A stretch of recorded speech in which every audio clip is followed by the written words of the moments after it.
আমরা আগের দিনের যে ক্লাস তাতে আমরা আলোচনা করেছি রিলেটিভ ভেলোসিটি বা আপেক্ষিক গতি কাকে বলে বা জিনিসটা কি সেটা নিয়ে আমরা ডিটেলস আলোচনা করেছি।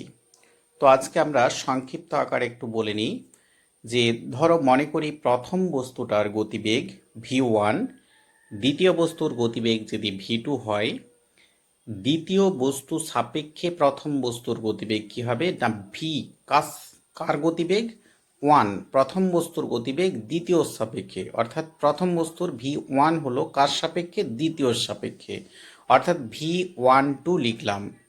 এভাবে আমাদের লেখা হয় ইজ ইকুয়াল টু কত v1 minus v2, v1 minus v1 vector minus v2, এটা গতিবেগ ভেক্টর।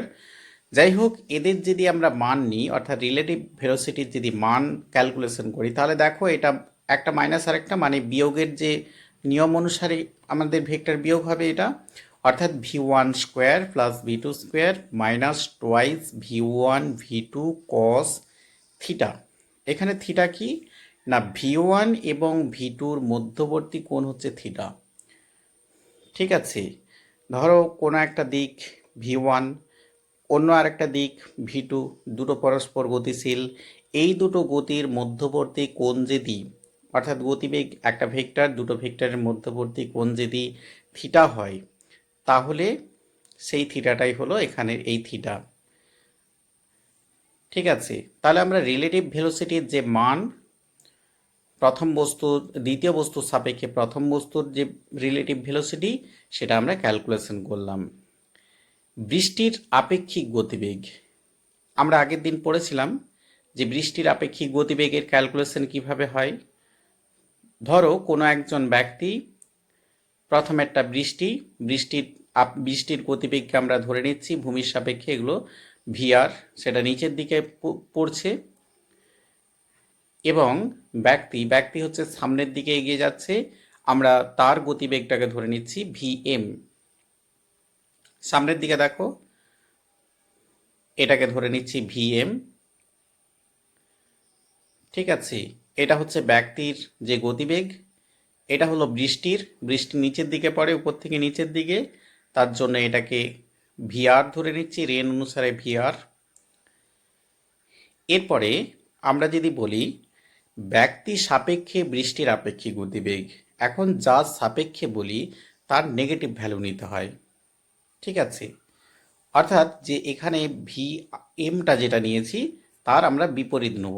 যাই হোক, ব্যক্তি সাপেক্ষে বৃষ্টির আপেক্ষিক গতিবেগ মানে ভি আর এম, যার সাপেক্ষে এম মানে হচ্ছে ভি আর এম হবে, ইজ ইকুয়াল টু কত দেখো ভি আর মাইনাস ভি এম, অর্থাৎ যার সাপেক্ষে সেটাকে আমরা নেগেটিভ ভ্যালু নেব, সেটাকে আমরা মাইনাস নিচ্ছি। দেখো ভি আর মাইনাস ভি এম, প্রথমেই যেটা বলছিলাম একটু আগে। তাহলে দেখো ভি আর এম ভেক্টর এর মান অর্থাৎ রিলেটিভ ভেলোসিটির মান ইজ ইকুয়াল টু কত, ইজ ইকুয়াল টু দেখো এখানে বৃষ্টি এবং ব্যক্তি পরস্পর 90 ডিগ্রি কোণ করে আছে তাদের গতিবেগ, তাহলে বুঝতেই পারছো পরস্পর 90 ডিগ্রি হলে কস থিটার যে ভ্যালুটা সেটা জিরো হয়ে যাচ্ছে, অর্থাৎ আমাদের যেটা হবে, বা এখানে ত্রিভুজ ধরেও করতে পারো 90 ডিগ্রি একটা ত্রিভুজ ধরে। ঠিক আছে, এই যে ত্রিভুজের এটা দেখো একটু বলে নিই, এটা মাইনাস ভিএম হবে। ঠিক আছে, এটা হচ্ছে আপেক্ষিক গতিবেগ ভিআরএম। এই যে এই ত্রিভুজটা ধরলেও তোমাদের হবে, বা সরাসরি উপরের ক্যালকুলেশনে theta is equal to 90 degree বসিয়ে দিলেও হবে। তাহলে এটা যদি ভিএম হয়, এটা কত ভিএম, এই ত্রিভুজটা ধরেও করতে পারো। এই ত্রিভুজের অতিভুজ ইজ ইকুয়াল টু কি লম্ব স্কোয়ার প্লাস ভূমি স্কোয়ার, বা ভূমি স্কোয়ার প্লাস লম্ব স্কোয়ার, যে কোনো একটা করছি, স্কোয়ার করে নিলাম। ঠিক আছে, এটাও তোমাদের বুঝতে সুবিধা, বা উপরের যে v12 যে ক্যালকুলেশনটা ওইটার থেকেও তোমরা নিতে পারো। আমরা ধরে নিচ্ছি আপেক্ষিক গতিবেগটা বৃষ্টির গতির সঙ্গে থিটা অ্যাঙ্গেল করে আছে, এটাই তাহলে অভিমুখ। তাহলে দেখো ট্যান থিটা ইজিক্যাল টু কি, না এই ত্রিভুজটা সমকোণী ত্রিভুজ, সমকোণী ত্রিভুজের লম্ব বাই ভূমি হয়, অর্থাৎ এই সমকোণী ত্রিভুজটার থিটার বিপরীত কোণটা বুঝতেই পারছো, লম্ব বাই ভূমি মানে ভিআর, অর্থাৎ ভিএম ডিভাইডেড বাই ভিআর, বা থিটা ইজিক্যাল টু কত, tan inverse VM divided by VR. Clear হলো? এইটা হলো কি অ্যাঙ্গেল, অর্থাৎ এই অ্যাঙ্গেলটা কি বৃষ্টির সঙ্গে, বৃষ্টির যে গতিবেগের অভিমুখের সঙ্গে আপেক্ষিক গতিবেগের অভিমুখ মধ্যবর্তী যে কোণ, অর্থাৎ ভিআরের সঙ্গে ভিআরএম এর মধ্যবর্তী কোণ। এরপরে এই চ্যাপ্টারের যেটা গুরুত্বপূর্ণ জিনিস, নৌকার বেগ নিয়ে আমরা আলোচনা করব। তো প্রথমেই দুটো জিনিস ধরে নিচ্ছি, স্থির জলে নৌকোর বেগ ভি, স্রোতের বেগ ইউ, নদীর প্রস্থ ডি। তো এখানে আমরা সাঁতার কাটার সময় দেখি যে নদীতে যদি কোনো একটা দিকে বেগ থাকে, আমরা কিন্তু সোজাসুজি ওই পাড়ে পৌঁছাতে পারি না, অর্থাৎ সেক্ষেত্রে আমাদের সাঁতার কাটার যে বেগ এবং স্রোতের যে বেগ, দুটোর মধ্যে একটা ব্যালেন্সে চলতে হয়।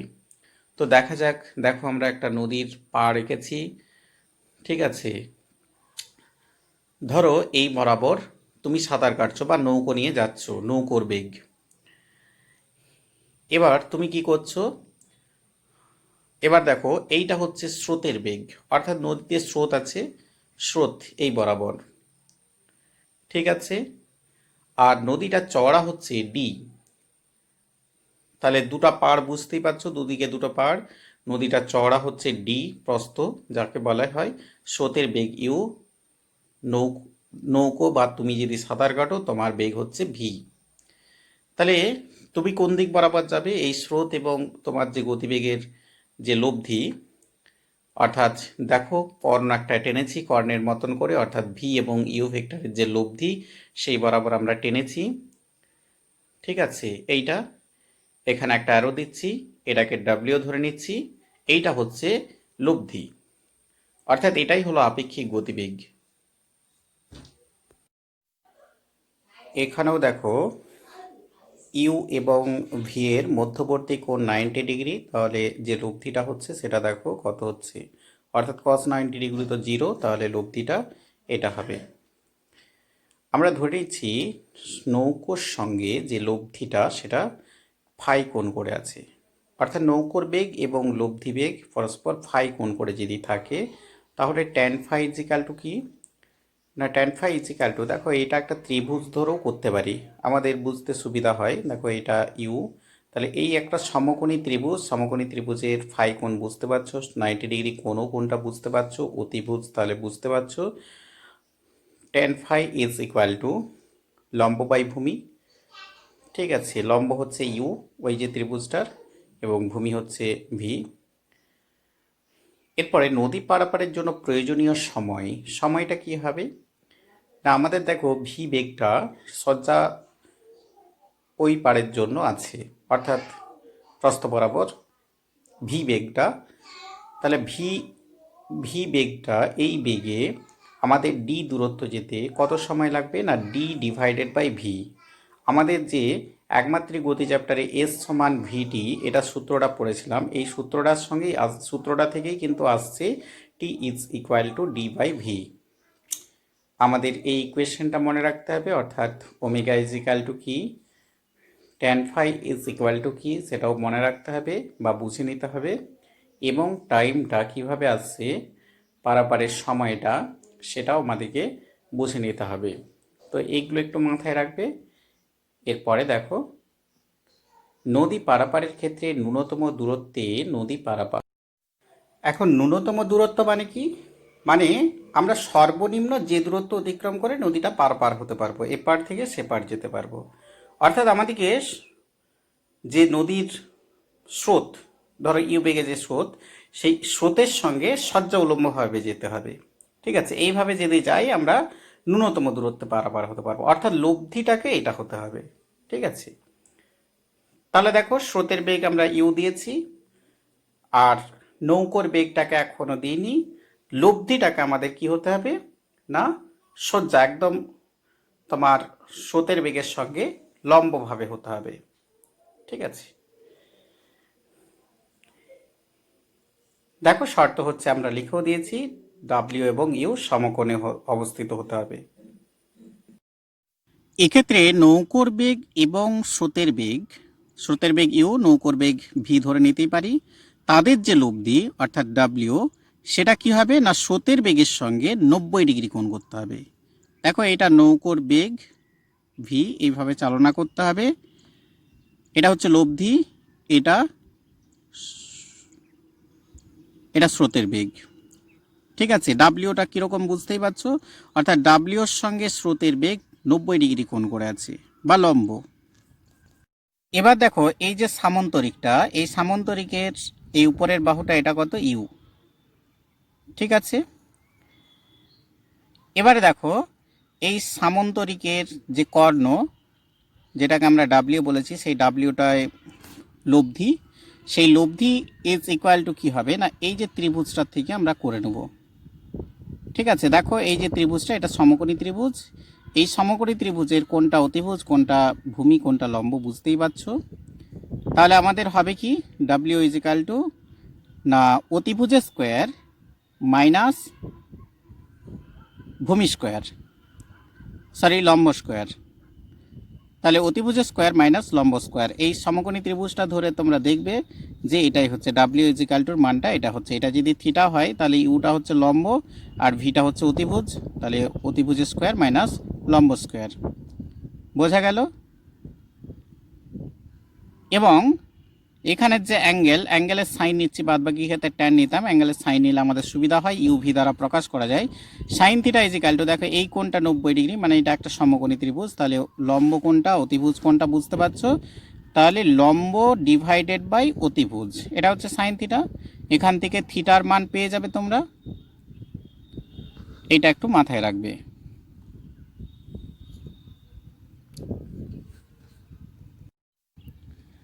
এরপরে দেখো আমরা ক্যালকুলেট করব যে সময়, অর্থাৎ এই স্রোতের বেগের সঙ্গে যদি লম্বভাবে নৌকাটি পার হতে চায় তাহলে যে ন্যূনতম সময় দরকার, বা এক্ষেত্রে যে ন্যূনতম সময়টা লাগবে, অর্থাৎ ন্যূনতম দূরত্বে নদী পারাপার হতে যে ন্যূনতম সময়টা লাগবে, সেইটা দেখো সময় মানে হচ্ছে ডি, অর্থাৎ সরণ ডিভাইডেড বাই বেগ।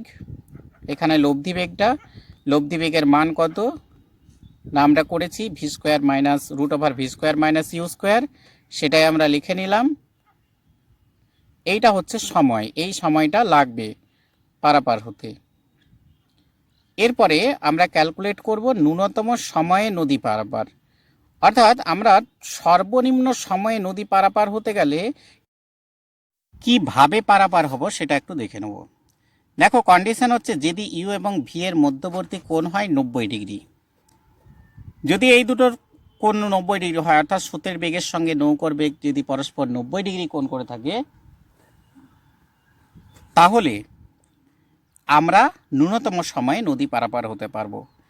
অর্থাৎ ইউ ভি দুটো ভেক্টর করব, পরস্পর 90 ডিগ্রি কোণ, তাদের লব্ধি করব, সেই বরাবর অবশ্যই তো নৌকা যাবে লব্ধি বরাবরই, সেই বরাবর যদি নৌকো যায় তখনই কিন্তু ন্যূনতম সময়ে নদীটাই পারাপার হবে। দেখো সময়ের ইকুয়েশন দেওয়া আছে, আর বেগেরও ইকুয়েশন জানো, এটা কমন তো নৌকোর বেগের যে স্রোতের বেগের কমন যে উপরের দিকে দেখো এইটা হচ্ছে কমন, তো এই জায়গা থেকে আমরা ধরে ক্যালকুলেশনটা করতে আমাদের সুবিধা হবে।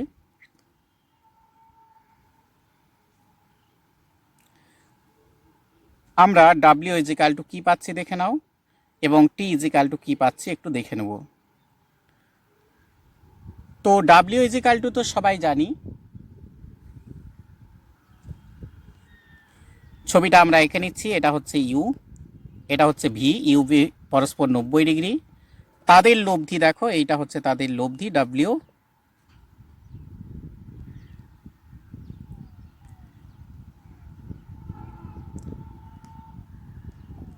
ডাব্লিউ ইজিক্যাল টু কি সেটা বলার অপেক্ষা রাখে না, না V square plus U square, আগেও আমরা করেছি। সময়টা কি হবে, সময়টা হচ্ছে ডি, অর্থাৎ দূরত্ব ডি, আর এই বরাবর বেগ আছে কোন কত না ভি, অর্থাৎ সময় is equal to D by V.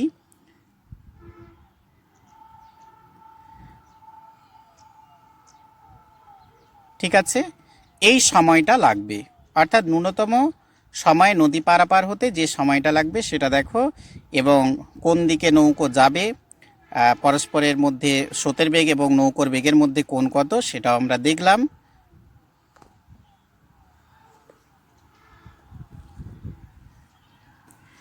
আমরা এরপরে দেখো এই যে ডিস্টেন্সটা, অর্থাৎ সোজা যদি যেত তাহলে বি পয়েন্টে পৌঁছাতো, কিন্তু ডাব্লিউ বরাবর নৌকা যাচ্ছে তার জন্য সি পয়েন্টে পৌঁছালো। এখানে বিসির মানটা কত হবে, বিসিটাকে আমরা এক্স ধরে নিয়েছি, এই এক্সের মানটা কত হবে। আমরা ভি এর সঙ্গে ডাব্লিউর যে কোণ সেটাকে আমরা থিটা ধরছি, অর্থাৎ নৌকোর বেগের সঙ্গে যাদের যে লব্ধি বেগ তাদের মধ্যবর্তী কোণটা হচ্ছে থিটা। তাহলে এক্সের মানটা বের করব, অর্থাৎ নৌকাটি কতটা সরে যাবে, ঠিক আছে, পাড় বরাবর কতটা সরে যাবে, বি বিন্দুতে লম্ব হয়ে পৌঁছালে যেত কতটা সরে যাচ্ছে সেইটা আমরা দেখব। তো এবি ইজ ইকাল টু, তো নদীটা যতটা চওড়া ডি ধরে নিয়েছি, BC is equal to X ধরছি, এক্স এর মানটা ক্যালকুলেট করব। দেখো আমরা করছি যে এক্স ডিভাইডেড বাই ডি, অর্থাৎ ওটা সমকোণী ত্রিভুজ, এক্স ডিভাইডেড বাই ডি করলে ট্যান থিটা হয়, একটু দেখে নেবে। তো সেখান থেকে দেখো এক্স ইজ ইকাল টু কত, ডি ট্যান থিটা। এরপরে ট্যান থিটার মানটা আমরা বসাবো। ট্যান থিটার মান দেখো কি হবে, আমরা একদম প্রথমেই পড়েছিলাম ইউ বাই ভি হয়, ঠিক আছে। এখানে আর ব্যাখ্যা করছি না নতুনভাবে, এই ছবিটা তো অন্যভাবে এঁকেছি, অর্থাৎ আমরা দূরত্ব দিয়ে সমীকরণ ছবিটাকে এঁকেছি। তো যাই হোক, tan theta is equal two আমাদের যেটা আগে পড়েছি ইউ বাই ভি হয়, ঠিক আছে। অর্থাৎ বিসি বরাবর যদি স্রোতের বেগ হয় এবং এবি বরাবর যদি নৌকার বেগ হয় তাহলে ইউ বাই ভি হয়, tan theta is equal to. এইভাবে আমরা করেছি। তাহলে এক্স ইজ ইকাল টু কত, ডি ইউ বাই ভি, অর্থাৎ ট্যান থিটাটা ভেক্টর ধরে করেছিলাম। তাহলে ফাইনালি দেখো x is equal to d u by v আসছে, এটুকুই দেখে রাখবে, ভালো।